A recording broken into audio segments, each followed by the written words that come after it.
En primer lugar, ella se viste para que Dios la vea con agrado, no para los hombres. Y de paso, déjenme decir algo, si conozco un poquitico de la psicología femenina, lo increíble es que las mujeres no siempre se visten para los hombres, se visten para las otras mujeres.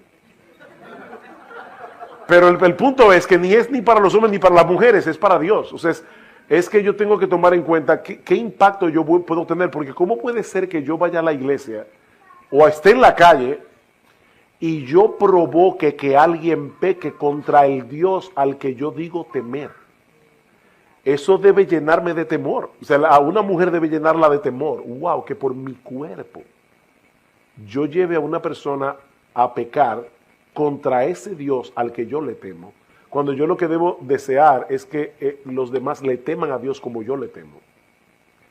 Entonces, una mujer debe pararse en el espejo y decir, ok, claramente, ¿está cubriendo esto mi cuerpo? Porque desde que Adán y Eva pecaron, Dios está cubriendo a la mujer y Satanás está tratando de desvestirla. Desde el principio.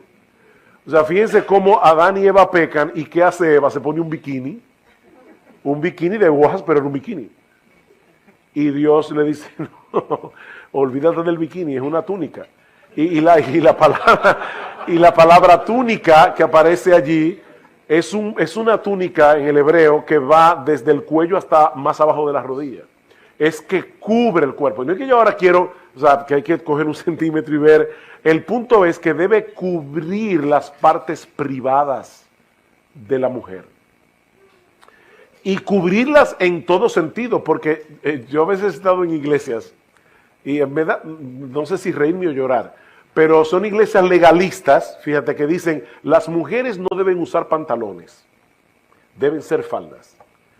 Oye, pero hay algunas faldas que son tan ajustadas que yo digo, mejor que se pongan un pantalón holgado, porque están creando exactamente el mismo problema. ¿Cuál es el problema? O que están marcando todo su cuerpo de una forma tal que va a ser una tentación para el hombre, porque es que el hombre mira mucho, el hombre come por los ojos. Entonces, en ese sentido, lo que Pablo está diciendo es, la mujer debe vestirse con pudor, y la palabra allí es, debe sentirse con sentido de vergüenza. Esa era la palabra que estaba buscando. La palabra pudor en griego es sentido de vergüenza. O sea, a mí me da vergüenza pensar que por mi forma de vestir un hombre peque contra Dios. Con sentido de vergüenza, con modestia. Y la palabra allí es con sentido común santificado, con templanza, con dominio propio. O sea, es la mujer que va a la tienda y se pone un vestido y dice, wow, es que me queda bien. Pero desde el punto de vista cristiano, esto no pasa la prueba. Y me veo, o sea, y la chica del departamento que te está haciendo vender, te dice, es que eso lo hicieron para ti. Y tener el dominio propio de decir, sí, precisamente por eso no lo voy a comprar. Es que me veo demasiado bien. Demasiado bien. Nosotros tenemos un tabú con el sexo, no de ninguna manera. Pero precisamente ahí es que está el punto. Mujeres casadas y solteras, resérvense para sus maridos. O sea, lo que sucede después de la puerta de la habitación es una cosa, lo que sucede fuera de ahí es otra muy diferente. Y de hecho, a mí me sorprende a veces las fotos que yo veo en Facebook. O sea, cuelgan fotos en Facebook que están muy mal vestidas, hermanas en la fe. O piensen en un tipo de faldas, tú llegas a la iglesia, ¿verdad? Y descuidadamente cruzas las piernas. ¿Y tú has pensado qué pasa con el que está frente a ti? Lo que puede pasar allí. Entonces es todo eso. Hay un folletito sobre la modestia en el vestir que hicieron unas hermanas. Y yo creo que después tú adaptaste algo, el de Caroline Mahaney. ¿Dónde se puede conseguir eso? Porque yo lo tengo en mi computadora y pudiera dejárselo a David. Bueno, en el blog de Caroline Mahaney. Ella da tantos detalles para las mujeres que son increíbles. O sea, ellos pensaron en casi todo, hasta el punto de, no te pongas una cartera, y esto puede sonar legalista, pero otra vez volvemos al punto de que es un problema del corazón. No te pongas una cartera terciada con la correa aquí, porque probablemente te va a marcar todo el busto. Y otra vez una mujer dice, ay, pero ustedes los hombres son unos monstruos. No, es que Dios nos hizo así. Es que el hombre lo que ve lo impacta. Entonces, aún hasta ese tipo de detalles, tener cuidado. Ahora, déjenme hablar a los hombres un momentito aquí. Hermanos varones, cuiden a sus esposas, cuiden a sus hijas. Porque, ¿qué pasa con nosotros muchas veces? Yo veo a mis hijas, yo tengo 2 hijas, ¿verdad? Y yo veo a mis hijas con un ojo muy diferente a como los demás hombres la ven, porque son mis hijas. O sea, yo puedo abrazar a mis hijas, sentar a mis hijas en las piernas, pues son mis hijas. Entonces, yo veo a mis hijas vestidas de cierta manera y yo tengo que tratar de ponerme en los ojos de otro hombre que le está viendo y decirle, no, mi amor, no salgas a la calle así. No salgas así porque no estás bien vestida. Y a las esposas por igual, o sea, sean guardianes de sus esposas. Pero recuerden que el legalismo no está en el hecho de tener mucho cuidado en la modestia. El legalismo está en la motivación que te lleva a tener ese cuidado. Si tú estás haciendo eso para sentirse superior a las demás hermanas de la iglesia, que dicen, yo soy más santa, uno no lo dice con la boca, pero muchas veces yo soy más santa que los demás porque yo no me he visto así, tú eres una legalista y eso es lo que está mal. O yo no quiero que la gente hable mal de mí. O yo quiero que la gente en la iglesia diga, tú ve, mira cómo se viste tal o cual persona. O sea, todo eso es legalismo. O ponerte reglas que la Biblia no pone y entonces querer que todo el mundo vaya por esa regla. Pero cuando una mujer le teme a Dios y está delante de Dios, se va a vestir de cierta manera. Entonces el asunto es pararte en el espejo y decir, Dios, ¿cómo tú me ves? Ahí es que está el punto. Vístete como una mujer temerosa de Dios. Es el contexto que dice Pablo. Otro argumento que yo digo mucho, es que ahora en las tiendas no se consigue nada. Mira, busca y vas a conseguir algo. Aunque tengas que comprarlo 2 tallas más grandes. Porque ahora tú puedes ser small, ¿verdad? ¿Aquí se le dice small o cómo lo dicen? Tú puedes ser talla pequeña, pero las tallas pequeñas las están haciendo tan pequeñas que no encaja con tu cuerpo. Entonces vas a tener que comprar probablemente una talla medium o, ¿cómo se dice? Mediano, ok, son pequeños, mediano, grandes. Tal vez vas a tener que comprar la mediana. Porque ya definitivamente los modistos no tienen modestia. O sea, a ellos no les importa eso. Y saben, hermanos, lo que de verdad a mí me llama mucho la atención, que en ese renglón los impíos muchas veces son más sinceros que los cristianos. Tú oyes los anuncios y tú dices, ellos saben lo que están haciendo. Todos los ojos estarán sobre ti. Entonces ellos te están diciendo claramente para qué fue yo diseñaron la ropa. Era para que todos los ojos estén sobre ti. Pero ¿es eso lo que tú quieres? Ahora, déjenme poner un balance aquí. Pero el balance no está entre la modestia y la inmodestia. O sea, no es, como yo no quiero ser legalista, voy a ser inmodesta. No, el balance está en lo siguiente. Una mujer también puede decir, tú ves, por eso yo no me preocupo de mi vestido. Y entonces andan muy desaliñadas. Y yo no creo que eso tampoco sea piadoso, por muchas razones. Yo creo que cuando nosotros vemos a una mujer que porque profesa ser cristiana se ve descuidada, eso no habla bien del evangelio. De hecho, déjenme decirles algo, hermanas, para que se sientan tranquilas. Pablo dice, asimismo que las mujeres se atavíen de ropa decorosa. Lo interesante es que la palabra atavío que aparece allí es la palabra cosmio, que significa adornarse, es de donde viene la palabra cosmético. Pablo no está prohibiendo que la mujer se adorne. Pablo está diciendo cuáles son los parámetros que debe tomar en cuenta la mujer al adornarse, porque la mujer fue creada por Dios con esa naturaleza, ese toque femenino. O sea, tú pones a un hombre a vivir en una casa y él va a tener una silla y 4 mesas. Llega la mujer y pone un florero con alguna flor. Y eso, qué bueno. O sea, definitivamente Dios hizo a la mujer de esa forma. Entonces, no es que la mujer no se adorne. es que se adorne con sentido de vergüenza, con dominio propio, con temor a Dios. Eso es lo que Pablo está diciendo, no es que no se adorne. Porque entonces hay iglesias que dicen que las mujeres no se afeitan la pierna, que no se... O sea, de verdad, yo no creo que Pablo se está metiendo en todo eso. Es el otro extremo. Yo a veces veo mujeres que digo, óyeme, pero es que aún hasta para los maridos se le están poniendo difícil. Debe ser una maestra del bien que enseñen a las más jóvenes, escuchen que, a amar a sus maridos y a sus hijos.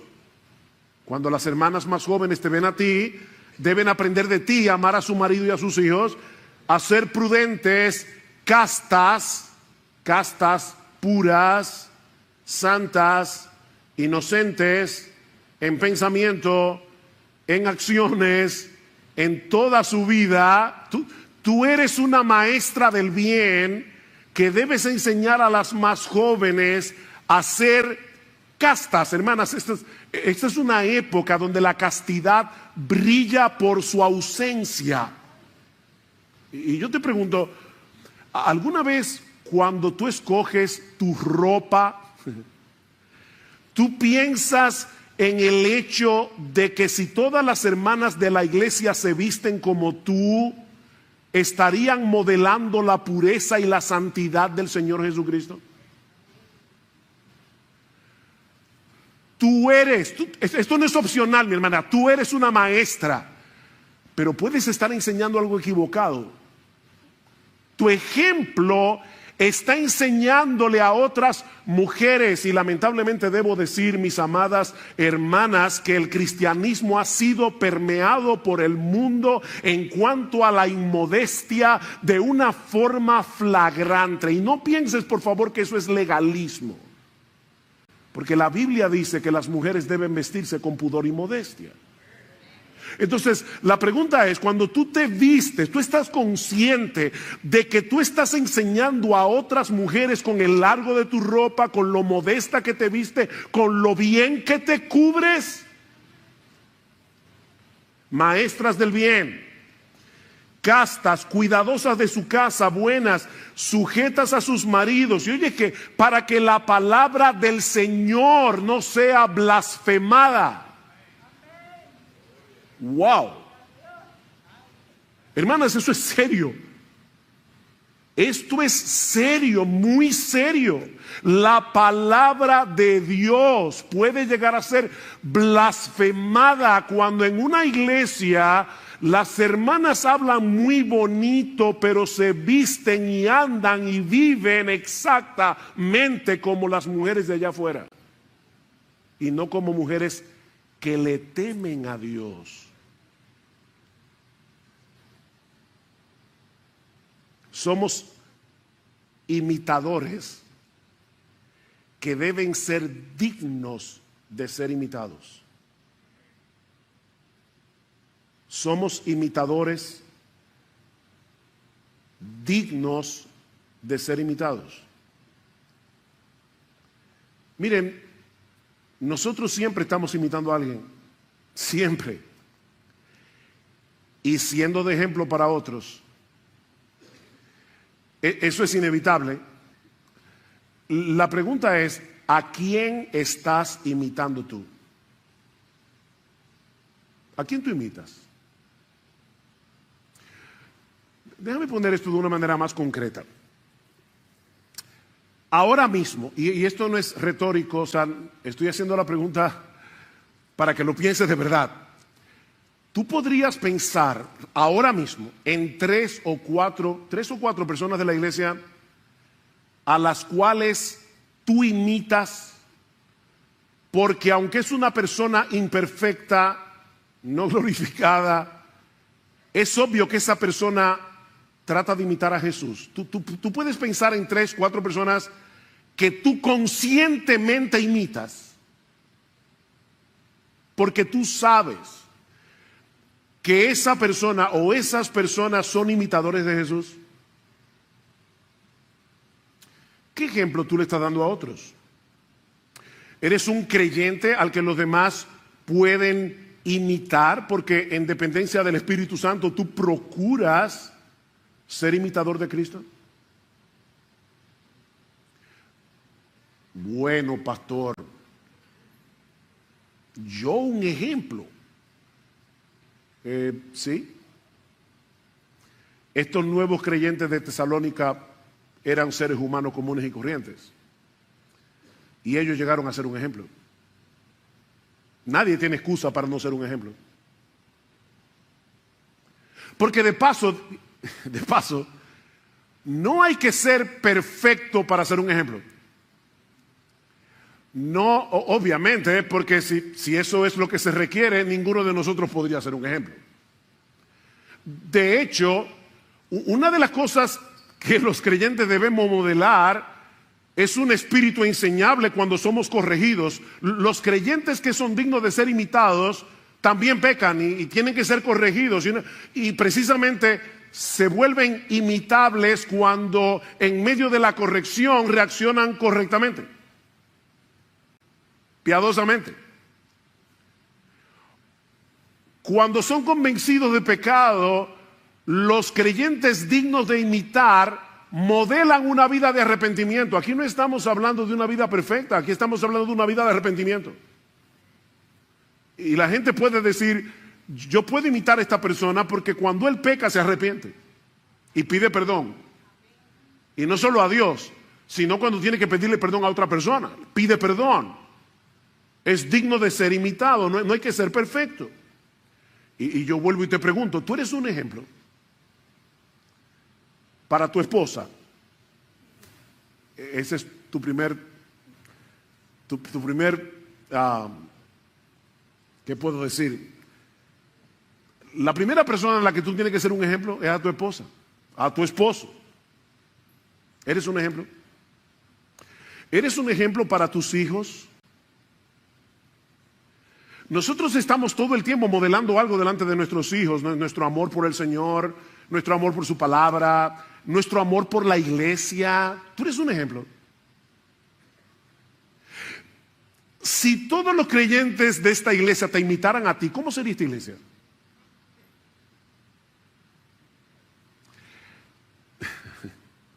Si todos los creyentes de esta iglesia te imitaran a ti, ¿cómo sería esta iglesia?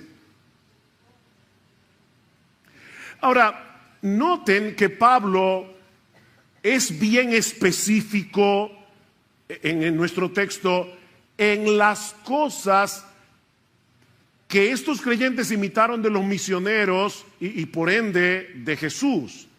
Pablo menciona por lo menos 3 cosas.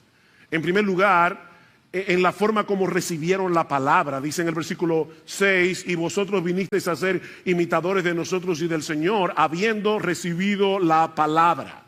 Habiendo recibido la palabra. Recibir la palabra es mucho más que un mero conocimiento intelectual, es mucho más que al almacenar conocimiento bíblico, almacenar conocimiento teológico. No, recibir la palabra es aceptarla como lo que es, la palabra inspirada de Dios. Esta es la palabra de Dios. Y por lo tanto, es este libro y no ningún otro el que debe modelar nuestras creencias, el que debe modelar nuestra cosmovisión, el que debe moldear nuestra conducta. Este libro, porque es la palabra de Dios.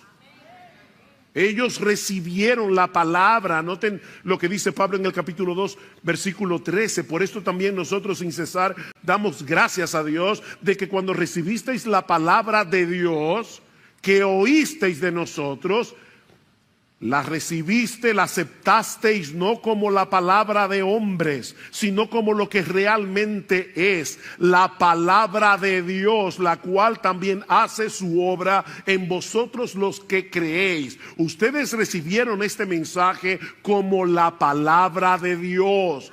Estos hombres y mujeres en Tesalónica aprendieron de Pablo y de su equipo misionero a ser imitadores de Jesús en la importancia suprema que Jesús le daba a la Biblia. ¿Oyeron eso? Que Jesús le daba la Escritura. Él era el Hijo de Dios. Sin embargo, ¿cómo se defendió Jesús? Perdón. ¿Cómo se defendió Jesús en el monte de la tentación? Lo que Cristo dijera en el monte de la tentación hubiera sido palabra de Dios, porque Él es Dios encarnado. Pero ¿cómo se defendió? Escrito está, escrito está, escrito está, citando Deuteronomio. Cristo usó la escritura para defenderse de los ataques del maligno. Escrito está. O sea, en la mente del Señor era imposible pensar que este libro fuera quebrantado. Si está escrito, no hay nada más que hablar. A la ley, al testimonio. A la ley, al testimonio, como dice Pablo en Romanos capítulo 3, versículo 4. Sea Dios veraz y todo hombre mentiroso. Sea Dios veraz.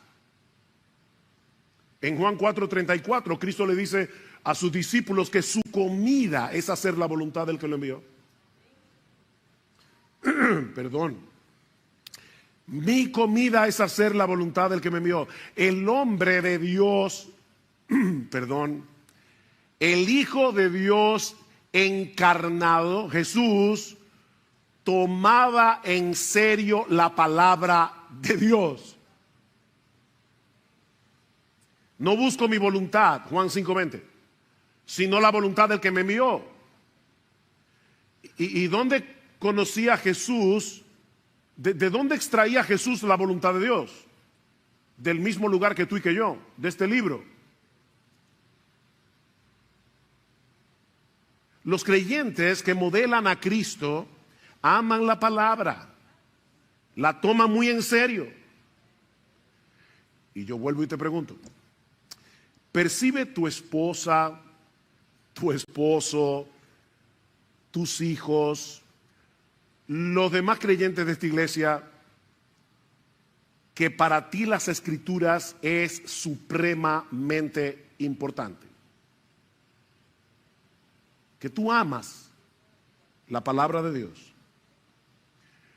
¿Es la Biblia el tribunal supremo que pasa juicio sobre tus creencias, que pasa juicio sobre tu cosmovisión, que pasa juicio sobre tu conducta? ¿O eres tú uno de esos creyentes que vienen a la iglesia con el espíritu de escuchar la predicación pensando eso no es tan así?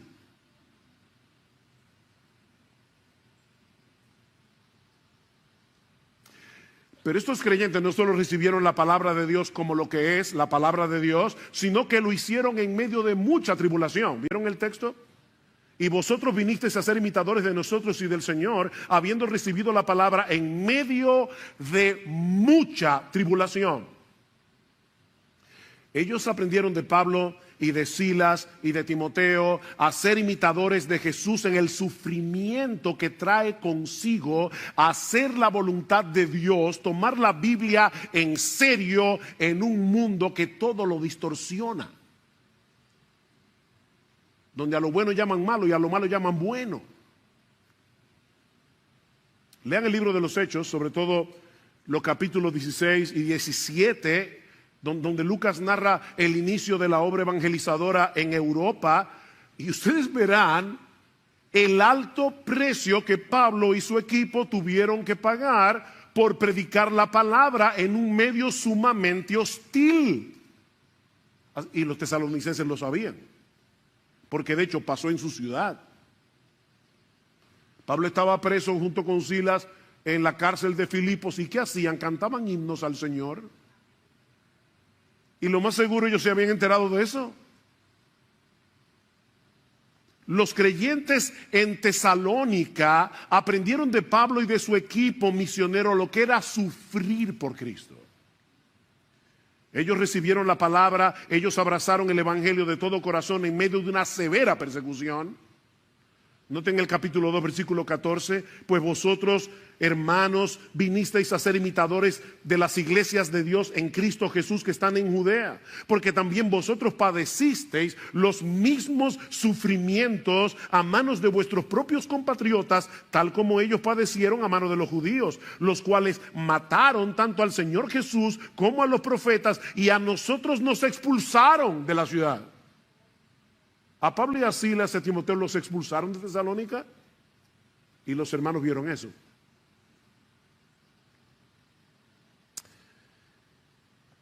Hermanos, el gozo en el sufrimiento no es natural. Esta no es la alegría que experimentamos cuando todo nos está saliendo bien. No, este gozo es un fruto del Espíritu. ¿Recuerdan Gálatas 5? El fruto del Espíritu es amor, gozo, paz, paciencia, benignidad. Esto es sobrenatural. Esto lo produce el Espíritu de Dios. Estos creyentes fueron discipulados para el sufrimiento. Para el sufrimiento. Por medio del ejemplo de Pablo, Silas y Timoteo. Escribiendo a los Corintios, Pablo menciona el ejemplo de las iglesias de Macedonia, entre las cuales obviamente estaba Tesalónica, que en grande prueba de tribulación, la abundancia de su gozo y su profunda pobreza abundaron en riquezas de su generosidad. Mira, mi hermano, no hay que ser rico para dar, no hay que ser rico para amar, no hay que ser rico para hospedar, no hay que ser rico para hacer el bien. Estos hermanos eran pobres. Y en medio de su tribulación, en vez de decir, ay de mí, pobre,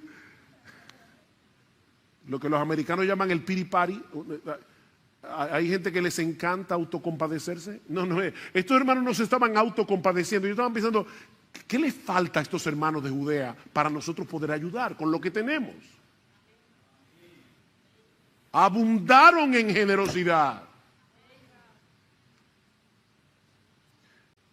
Ser imitadores de Jesús implica experimentar ese gozo sobrenatural del Espíritu Santo. Porque Jesús lo experimentó. Dice un salmo que él fue ungido con óleo de alegría. ¿Tú te imaginas a Jesús como alguien alegre?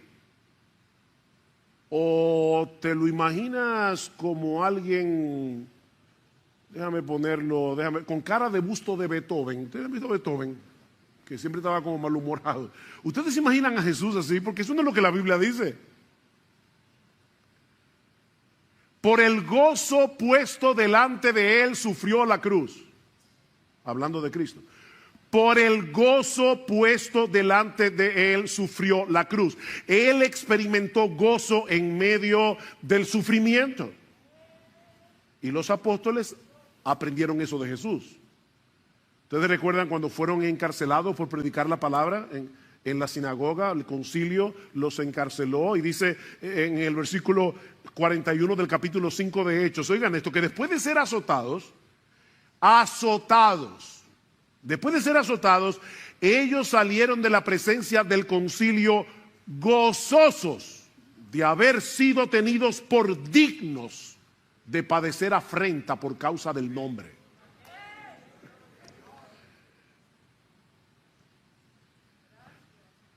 ¿Eran masoquistas? ¿Les gustaba sufrir? Por supuesto que no. A ellos les dolían los golpes, igual que a ti y a mí. No, a ellos no les gustaba sufrir. Ellos se gozaban en poder mostrar a los ojos del mundo que Cristo es tan precioso, tan valioso, tan excelso, que todo lo que tengamos que padecer por su causa, bien vale la pena.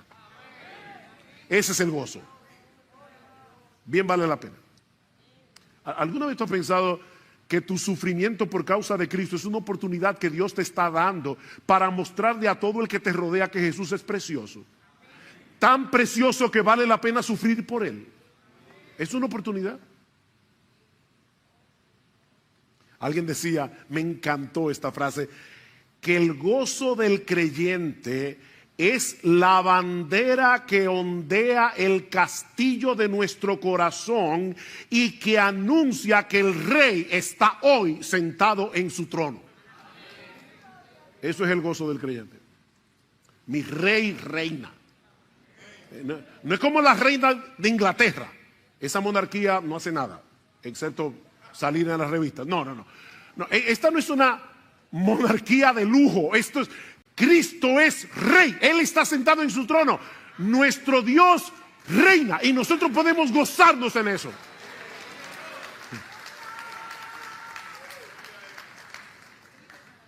En medio del sufrimiento nos gozamos, porque sabemos que no existe un rey más bueno, sabemos que no existe un rey más poderoso, sabemos que no existe un rey más sabio que el nuestro, y que al final nosotros compartiremos su victoria y su trono.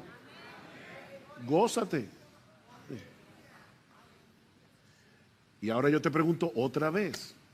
Este es el mensaje de las preguntas. Estamos modelando delante de otros lo que implica recibir la palabra en medio de mucha tribulación con el gozo del Espíritu Santo. Estamos imitando conscientemente a otros cristianos que reciben la palabra así. Wow, yo quiero ser como este hermano, yo quiero ser como esta hermana. Pero tenemos que avanzar. También aprendemos de este pasaje que una iglesia digna de imitar es una propagadora del Evangelio. Una iglesia digna de imitar es una propagadora del Evangelio. Vean el versículo 7, de manera que llegasteis a ser un ejemplo para todos los creyentes en Macedonia y en Acaya, porque saliendo de vosotros la palabra del Señor ha resonado. De paso, Pablo habla mucho de la palabra de Dios, la palabra de Cristo. Solamente 2 veces Pablo usa esta frase, la palabra del Señor, aquí y en 2 Tesalónica, las 2 cartas, y es una frase que nos conecta con la palabra de los profetas del Antiguo Testamento, la palabra del Señor.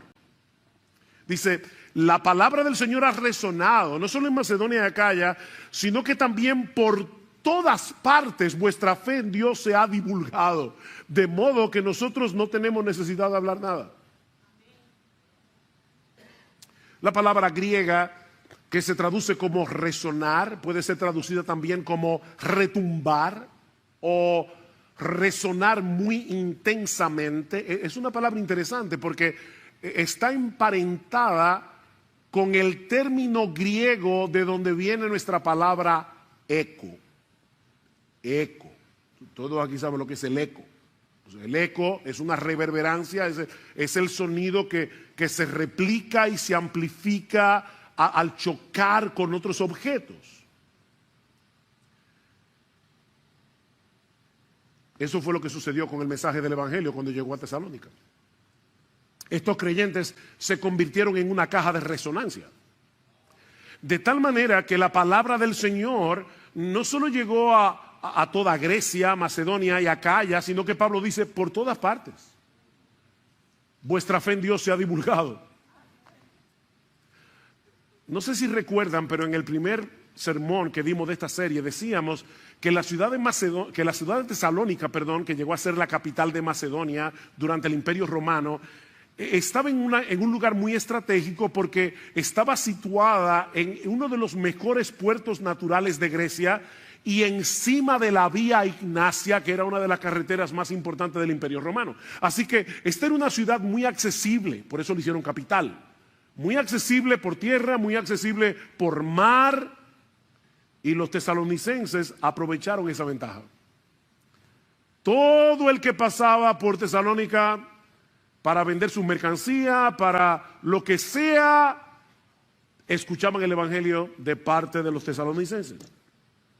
Estos creyentes no paraban de predicar la palabra, y no olviden que ellos estaban siendo perseguidos. Era en medio de mucha persecución.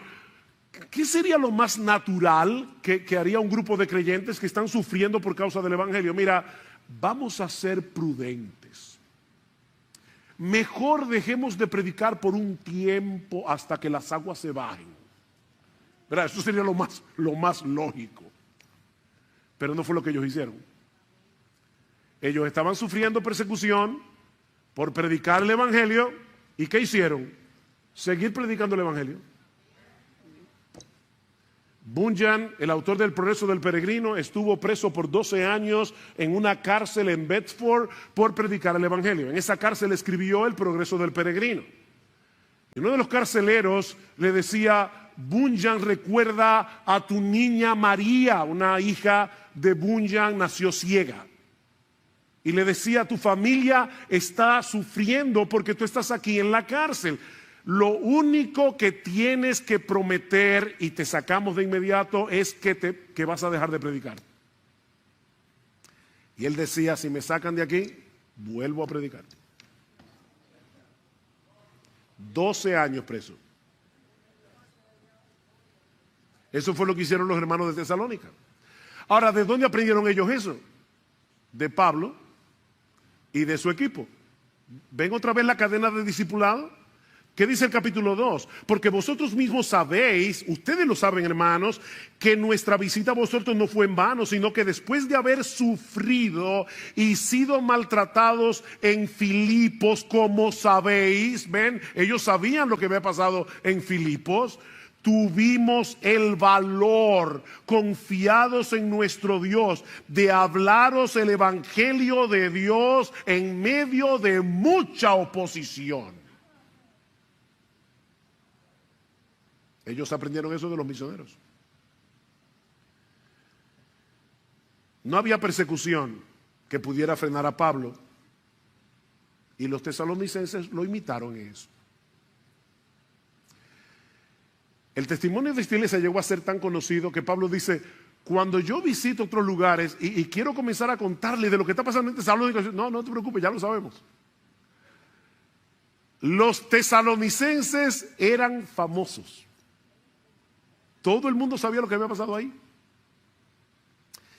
De paso, y recordando nuestro 44 aniversario, yo creo que es justo decir como pastor que el celo evangelístico de esta iglesia ha sido una característica que ha permanecido a lo largo de los años. Y damos gracias al Señor por eso. Yo estaba recordando cuando nosotros nos convertimos al Señor en el año 1977, la mayoría de nosotros éramos un grupo de muchachos de 18 a 24 años, el más viejo tenía 24, así que la mayoría estábamos en la universidad y de verdad es que habíamos conocido algo tan grande, tan precioso, que no podíamos dejar de predicar el Evangelio. Y no pude dejar de pensar en mi madre, perdónenme que ponga un ejemplo tan personal, pero cuando mi mamá se convirtió al Señor, el día que nosotros nos bautizamos, yo y mis hermanos y yo, el burro adelante, el día que nosotros nos bautizamos y se predicó la palabra, mi mamá, que era católica romana, ferviente adoradora de la Virgen María, de repente se puso en pie en medio de la iglesia y dijo en voz muy alta, porque mi mamá era bastante extrovertida: yo estaba ciega aprendiéndole velones a vírgenes y a santos, y ahora me he dado cuenta que Jesucristo es la luz del mundo. Y a partir de ese momento, hasta el día de su muerte, mi mamá nunca se calló de predicar el Evangelio, a tal punto que a veces había personas que llamaban a mi casa equivocado, y mi mamá le decía: mira, esta no es la casa, estás equivocado, pero déjame decirte algo, no llamaste aquí por casualidad. ¡Pam! Y le predicaba el Evangelio. Hermanos, óigame, nosotros tenemos en nuestras manos no solamente el mensaje más glorioso que existe, nosotros tenemos el mensaje más importante que existe. Esto es un mensaje de vida o muerte. Tenemos un gran Salvador que vale la pena de ser proclamado. Tenemos que ser una caja de resonancia. Donde quiera que el Señor nos conceda la oportunidad de predicar el Evangelio. Y el hecho de que, de verdad, nuestra iglesia, yo creo que ha sido una iglesia muy evangelística, eso no quiere decir que no tengamos que seguir creciendo en esto. Cada vez más. Pero aprendemos también de este pasaje que una iglesia es digna de imitar cuando manifiesta una incuestionable lealtad al único Dios vivo y verdadero. Noten otra vez el versículo 9. Una incuestionable lealtad al único Dios vivo y verdadero. Dice el versículo 9, pues ellos mismos cuentan acerca de nosotros, de la acogida que tuvimos por parte de vosotros y de cómo os convertisteis de los ídolos a Dios para servir al Dios vivo y verdadero. Este es uno de los textos del Nuevo Testamento que mejor describe lo que es la conversión. Esta palabra se convirtieron significa volverse, es cambiar de rumbo. De repente te das cuenta que el camino por el que andas es equivocado, no te va a llevar al fin correcto y das media vuelta para tomar la ruta correcta. Eso es convertirse. Uno de los inventos más geniales de esta época es el GPS. Sobre todo para manejar en Estados Unidos, wow, qué bueno es tener un GPS. Global Positioning System, o sea, el sistema de posicionamiento global, un GPS. Cuando uno se equivoca usando el GPS y se mete por la carretera equivocada, hay una voz que sale del aparato que te dice recalculando. Lo que han usado GPS saben lo que es. Recalculando la ruta para decirte, te equivocaste, mijo. Lo que hace el Evangelio en nosotros es ponernos un GPS. Y cada vez que nos extraviamos, recalculando. Vas mal. Fue lo que pasó cuando nos convertimos, pero eso sigue pasando. Eso no es una sola vez. Es todo el tiempo. Pablo describe la conversión aquí como un volverse de los ídolos a Dios. Y esta frase es interesante porque literalmente lo que el texto griego dice es, se volvieron hacia Dios desde los ídolos. Eso es lo que dice el texto. Se volvieron hacia Dios desde los ídolos. Durante toda su vida, esta gente había confiado en sus ídolos, esta gente se había refugiado en sus ídolos. Los ídolos dominaban en el primer siglo todos los aspectos de la vida social y política del imperio greco-romano. Todos los aspectos. De manera que volverse de los ídolos a Dios era un cambio radical. Y que afectaba todo. Todo. Dice un comentarista, me llamó la atención, que el hecho de abandonar la idolatría para adorar al único Dios vivo y verdadero habría provocado que los amigos no cristianos se sintieran ofendidos, resentidos o traicionados. De manera similar, los miembros de la familia habrían considerado la negativa a mantener las tradiciones ancestrales como prueba de una horrible falta de preocupación por las responsabilidades familiares. Imagínense cuando de repente dice, bueno, ahora tenemos una cena para Afrodita. Yo no voy. Toda la vida te reúnes con tu familia para adorar a los ídolos que ellos adoraban y que para la familia era algo tan importante. O sea, yo le pedía a Afrodita que te diera hijos. Todo eso era muy importante. Y de repente el creyente dice, lo siento mucho, yo no voy a esa cena. ¿Ven el punto? Están traicionando a la familia, los valores de la familia. Y para colmo, dice este comentarista, se pensaba que la paz ciudadana, el éxito agrícola y no tener que sufrir catástrofes naturales eran cosas que los dioses naturales tenían en sus manos. Tradicionales, perdón. Ignorarlos u ofenderlos se veía como algo extremadamente peligroso. De hecho, a los cristianos los acusaban cada vez que venía una peste. Decían, eso es porque los cristianos dejaron de adorar a los ídolos. Eso es Zeus que está molesto, eso es la diosa tal, el dios tal. O sea, hermanos, uno lee tan rápido ahí, se convirtieron de los ídolos a Dios y no está pensando en todo lo que implicaba para esa gente convertirse de los ídolos a Dios. Ellos entendieron que era imposible servir al único Dios vivo y verdadero sin que haya un abandono de los ídolos que antes servíamos. Mira, déjame decirte algo. Nadie puede pretender tener a Cristo en su vida en medio de otros altares. No trates de hacer un hueco en tu corazón, en medio de toda tu idolatría, para meter a Cristo ahí. No. Cristo no acepta eso. Él es único.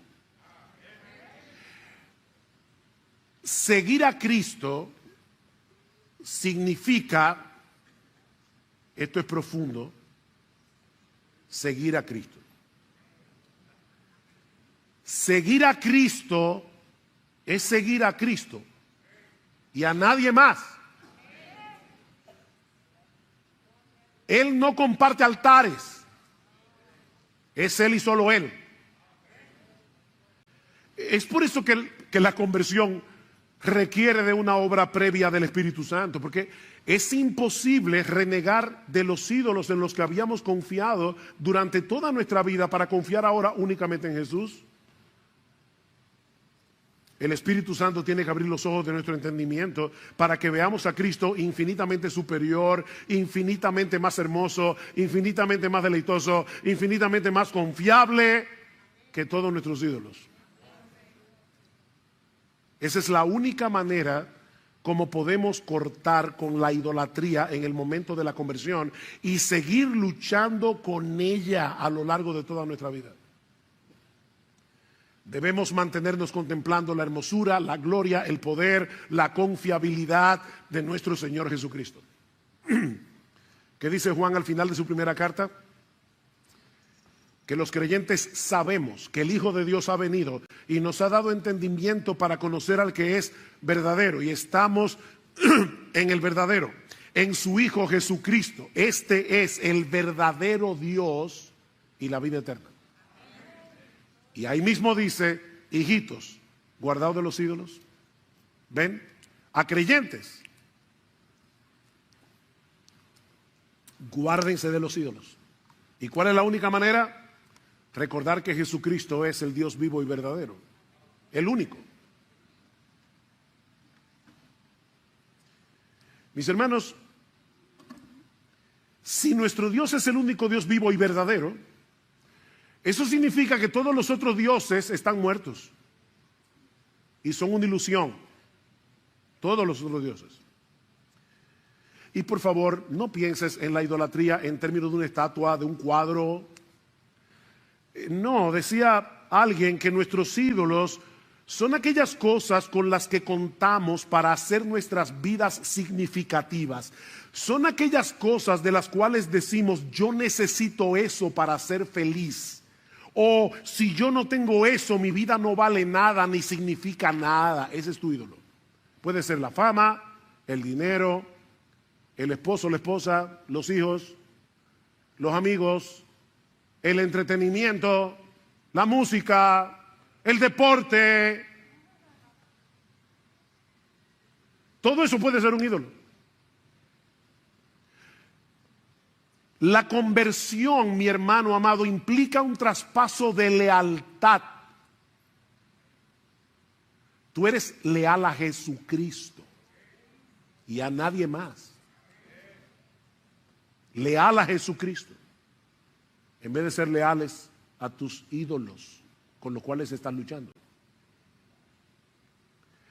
Nos convertimos para adorar, confiar, servir únicamente a Cristo.